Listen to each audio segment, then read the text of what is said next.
देश के सबसे बड़े अंग्रेजी अखबार टाइम्स ऑफ इंडिया की रिपोर्ट के मुताबिक बांग्लादेश के रंगपुर में आवामी लीग से जुड़े एक हिंदू काउंसलर हराधन राय और उनके भतीजे को जिहादियों की भीड़ ने मार डाला।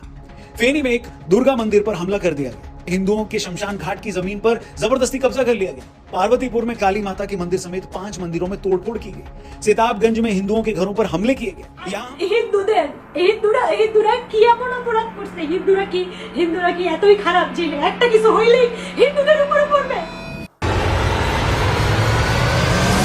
আজকে এই ছাত্র আন্দোলনের শুরুটা হয়েছিল কোটার এগেনস্টে।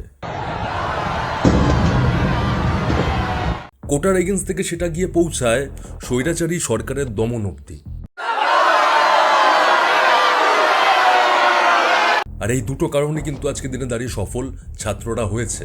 তারা যেটা চেয়েছে সেটা হাসিল করেছে।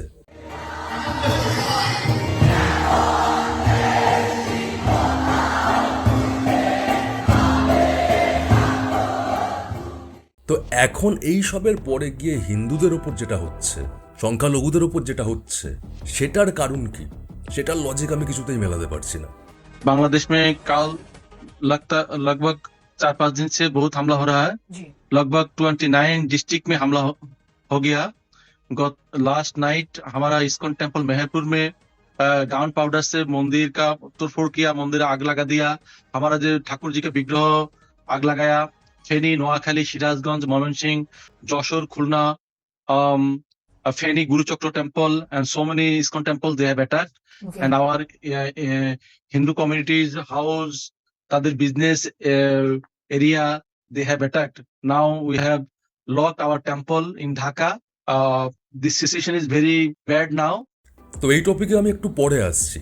তার আগে যে জিনিসটা অ্যাপ্রিসিয়েট করতেই হবে, অস্বীকার করা যাবে না, সেটা নিয়ে কথা বলবো বাংলাদেশি ছাত্ররা, যারা শুরু থেকে এই আন্দোলনে যোগদান করেছিল, নিজেদের রক্ত ঝরিয়েছে, নিজেদের জীবন দিয়েছে। তাদের জন্য মন থেকে রেসপেক্ট অ্যান্ড স্যালুট।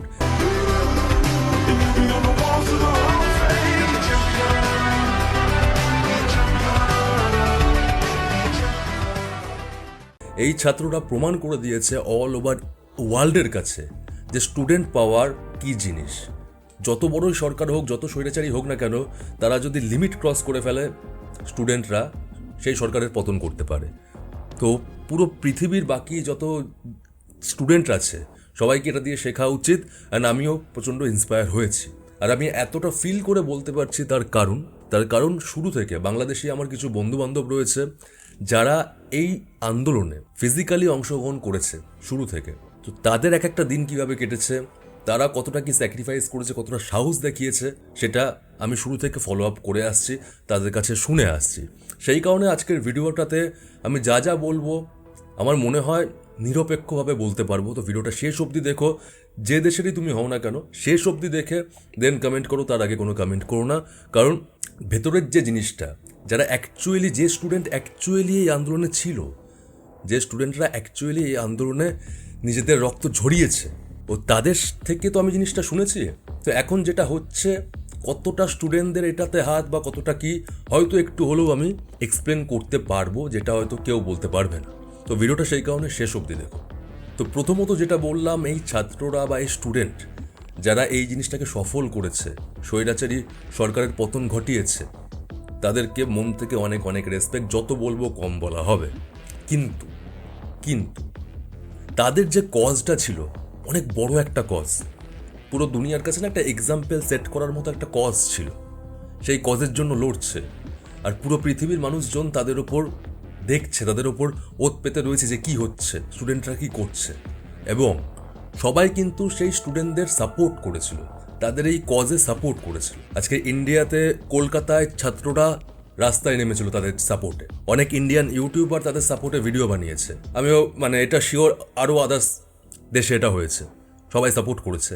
কিন্তু তারা যে কজে লড়ছিল, সেই লড়াইটা যখন সফল হয়ে যাওয়ার পর আমরা কি দেখতে পারি, যে তারা যেটাতে লড়ছিল সেই কজটা এত বড়, এটা পুরো পৃথিবীর সামনে একটা এক্সাম্পল সেট করার মতো কজ। কিন্তু সেই কজে সফল হওয়ার পর কিছু স্টুডেন্টের হারকত কি,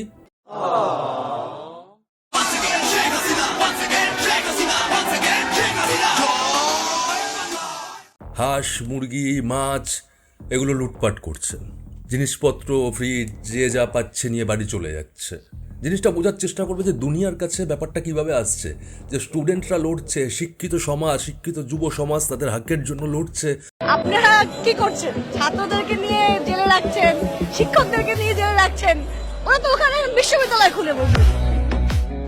ছাত্ররা এত রক্ত ঝরিয়েছে, এত বড় একটা কজ, এত বড় কজ, কিন্তু সফলতার পর হরকত কেমন?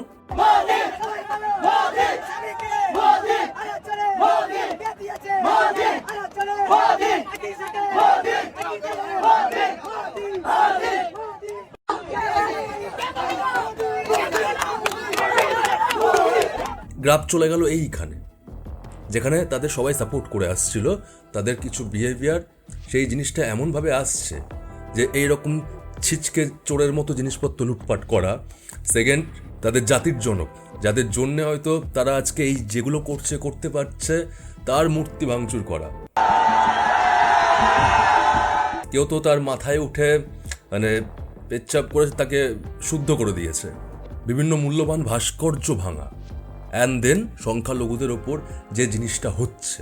তো এত বড় কজের জন্য একটা লড়াই ছিল, এত স্যাক্রিফাইস ছিল, তারপরে জায়গাটা এইখানে চলে এসেছে। কিন্তু একটা জিনিস যেটা মানুষ বুঝতে পারছে না, সেটা হচ্ছে যে স্টুডেন্টরা, যে শিক্ষার্থীরা লড়াইটা শুরু করেছিল কোটার এগেনস্টে, তারপর সরকারের এগেনস্টে, সেই শিক্ষার্থীদের মধ্যে বহু মানুষ যারা ছাত্র নয় এটার মধ্যে ইনভলভ রয়েছে। বহু মানুষ যারা ছাত্র নয় এটার মধ্যে ইনভলভ রয়েছে। কিছু ছাত্র আছে তারা জয়ের পর এক্সাইটমেন্টে ভুল করেছে, যেটা খারাপ এক্সাম্পল সেট করেছে। পুরো দুনিয়া তাদের দেখছে, সেখানে অ্যাসেম্বলিতে বসে সিগারেট টানছে বা একটা মহিলার ব্রা, এগুলো তারা ভুল করেছে। কিন্তু শুরু থেকে অপোনিয়ন পলিটিক্যাল যে সমস্ত পার্টি রয়েছে, তারা ছাত্রদের ওপর বন্দুক রেখে চালানোর চেষ্টা করে যাচ্ছে। আজকে সংখ্যালঘুদের ওপর যে জিনিসটা ঘটছে, সেটা যে ছাত্ররা এই আন্দোলন করেছিল এটা তারা নয়, এটা বুঝতে হবে। যে ছাত্ররা আন্দোলন করেছিল এটা তারা নয়।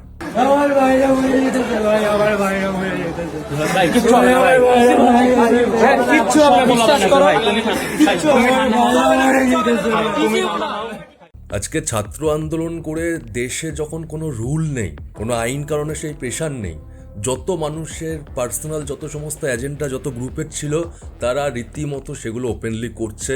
চুরি ডাকাতি থেকে শুরু করে লোটপাট, হিন্দুদের ওপর যাদের আক্রোশ ব্যক্তিগত শুরু থেকেই। 40 সালের পরে বাংলাদেশে ইসলাম ছাড়া আর কিছু থাকবে না ইনশাআল্লাহ।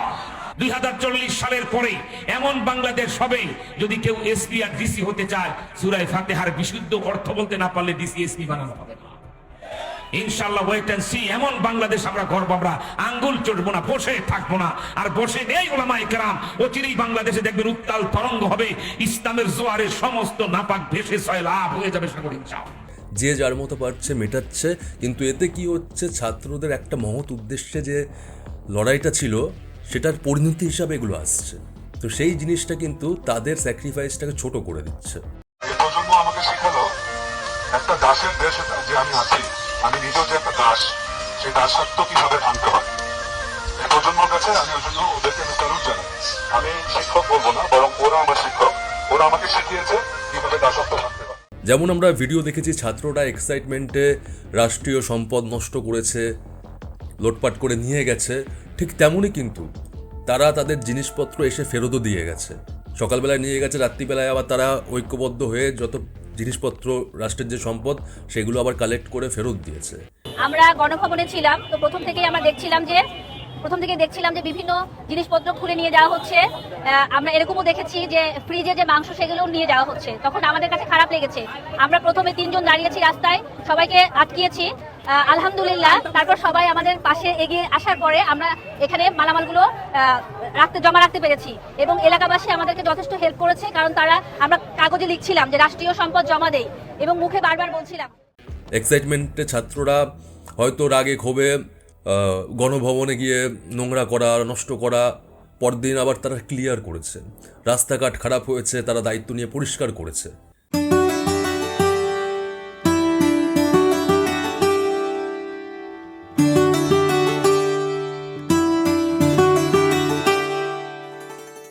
ট্রাফিক রুল, আইন ঠাইন মেনটেন হচ্ছিল না, তারা দায়িত্ব নিয়ে ছোটো ছোটো বাচ্চা ট্রাফিকের কাজটাও করেছে। যাতে সুন্দর সুষ্ঠুভাবে তাদের দেশটাকে গোছানো যায়, সাজানো যায়।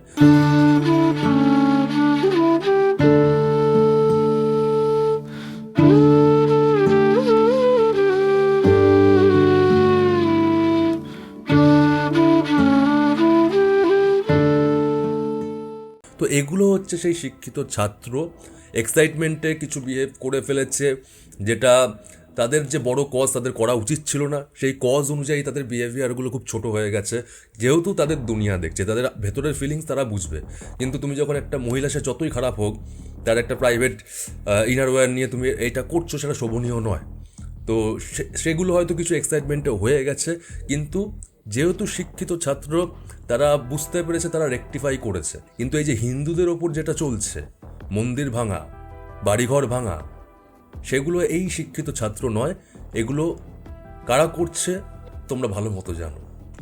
আজকে যে বাংলাদেশি বন্ধুদের কথা বলছি, যাদের থেকে আমি এই আন্দোলনের শুরু থেকে খবর নিচ্ছি, তো তাদের কাছে আমি এটা শুনেছি যে এটা যে ছাত্র আন্দোলন ছিল, এটা শুধু মানে মুসলিম ছাত্র আন্দোলন ছিল না, এই আন্দোলনে হিন্দু স্টুডেন্টও ছিল, হিন্দু স্টুডেন্টরাও এতে যোগদান দিয়েছে। ইভেন হিন্দু স্টুডেন্টরাও এই আন্দোলনে তাদের প্রাণ দিয়েছে। আমি যাদের কথা বলছি তাদের কাছেরই একজনের সাথে এটা হয়েছে। যদি কারোর শিওরিটির দরকার থাকে, আমি নাম, ভার্সিটি, সেই ডিটেলসও দিয়ে দিতে পারবো।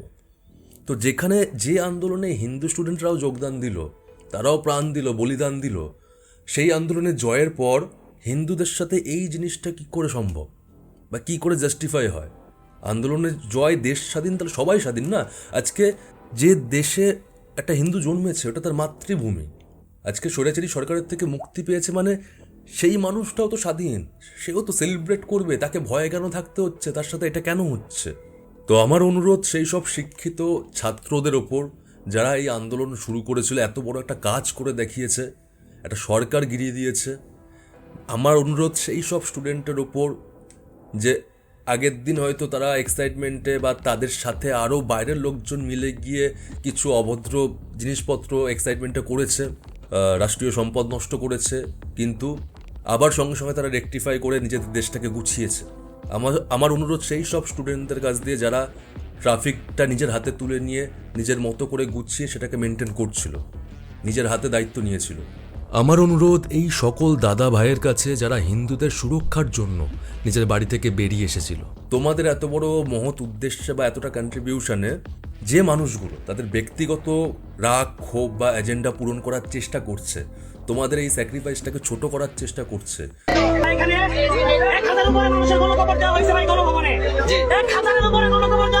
তোমাদের কিন্তু কাজটা এখানে শেষ নয়। তোমরা আন্দোলন করেছো, তোমাদের সরকার গিরিয়ে দিয়েছো, তোমরা ফ্রি, একটু সেলিব্রেশন করলে হয়ে গেল, সেটা নয়। তোমাদের ওপরেই কিন্তু দায়িত্ব, তোমাদের দেশটাকে সুন্দর করার, গোছানোর দায়িত্ব তোমাদের ওপরই দায়িত্ব। সংখ্যালঘু যারা আছে তাদেরকে প্রোটেকশন দেওয়ার, কিছু রং হলে সেটার এগেনস্টে আবার আওয়াজ তোলা, কারণ তোমরাই পারবে, তোমরা পেরেছো, তোমরাই পারবে।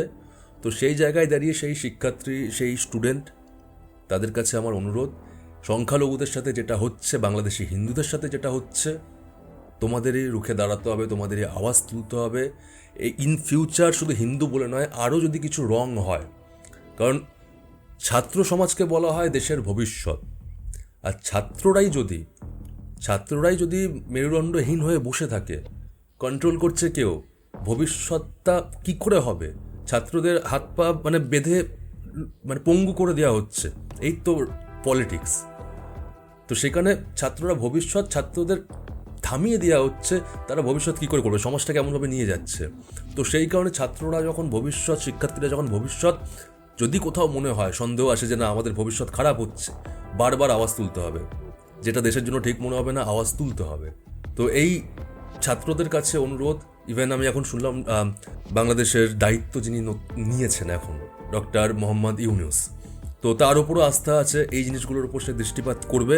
এত কিছুর পরও, এত ভিডিও ভাইরাল হওয়ার পরও কিছু মানুষ কি করছে, কিছু মানুষ এটা করছে যে সব ভুয়ো, মিথ্যে রটাচ্ছে। এত কিছু মানুষ লাইভে এসে বলছে আমাদের সাথে এটা হচ্ছে, আমরা দেখতে পাচ্ছি ভিডিওতে মন্দির পোড়ানো হয়েছে, ঠাকুর দেবতা পোড়ানো হয়েছে, তারপরেও কিছু মানুষ ভুয়ো। আরে যদি সেটা ভুয়ো হতো, তাহলে বাংলাদেশ এই স্বাধীনতার পর 1200-র ওপর বাংলাদেশি হিন্দু বাংলাদেশি হিন্দু কেন বর্ডার পার করে ইন্ডিয়া আসার চেষ্টা করছে? ওপারে অশান্তির আগুন আর এপারে অনুপ্রবেশের চেষ্টা। জলপাইগুড়ির মানিকগঞ্জ সীমান্তে অনুপ্রবেশের চেষ্টা, সেখানে প্রায় 1200 জন বাংলাদেশি অনুপ্রবেশকারীকে আটকালো বিএসএফ। কাঁটাতার না থাকায় চিলডাঙ্গা গ্রামে 0 পয়েন্টে ঢোকার চেষ্টা করা হচ্ছিল, সীমান্ত পেরোনোর আগে অনুপ্রবেশকারীদের আটকে দেয়। কেন তারা দেশ ছেড়ে পালানোর চেষ্টা করছে? স্বাধীনতা তো তাদেরও, তারা তো সেলিব্রেট করতো, তোমাদের সাথে সেলিব্রেট করতে দেখতাম, তাদেরও তো খুশি হয়ে ভিডিও করতে দেখতাম যে আমরা স্বাধীন হয়েছে, আমরা পেরেছি। কিন্তু তারা পালাচ্ছে কেন? তার মানে এটাও ভুয়ো। বিএসএফ থাকতে আমাদের কোনো স্বাধীন নাই। কেন স্বাধীন? চলে আসে বাংলাদেশে, চলে যাবো আমরা ইন্ডিয়া। আজকে 2 দিনের মধ্যে আজকে আপনারা এমন পরিস্থিতি দেখাইলেন যে আজকে এই ভাইদের আমাদের সব লোক আমরা চিনিয়ে থাকবো। তো কিছু মানুষ এরকম আছে যারা শুধু এইভাবে এড়িয়ে যেতে চায়। তাই শিক্ষার্থী, শিক্ষিত যুব সমাজের কাছে অনুরোধ, তোমাদেরই দেখতে হবে, তোমাদেরই করতে হবে। সরকার যেভাবে ফেলেছো, কোটার এগেনস্টে যেভাবে লড়েছো, সংখ্যালঘুদের জন্য তোমাদেরকেই এসে পাশে দাঁড়াতে হবে। তো বাংলাদেশি স্টুডেন্টদের কাছে অনুরোধ, এই জিনিসটার উপর তোমরা প্লিজ ফোকাস করো। আর মোহাম্মদ ইউনুস যিনি এখন দায়িত্বে এসেছেন, আমি এটাই আশা করছি তিনি সবার আগে এই জিনিসটার উপর দৃষ্টিপাত করবে। এই সমস্ত কিছু চুরি, ডাকাতি, বিশৃঙ্খলা, সংখ্যালঘুদের ওপর যে ব্যবহারগুলো হচ্ছে, এগুলো যেন যত তাড়াতাড়ি বন্ধ হয়, দেশটা সুন্দর করে গোছাক, এই স্বাধীনতার জন্য একটা পজিটিভ ইম্প্যাক্ট পড়ে। একদিক দিয়ে স্বাধীন হয়ে আর একদিক দিয়ে যেন দেশ নষ্ট না হয়, এটাই আমার দিক দিয়ে উইশ থাকবে।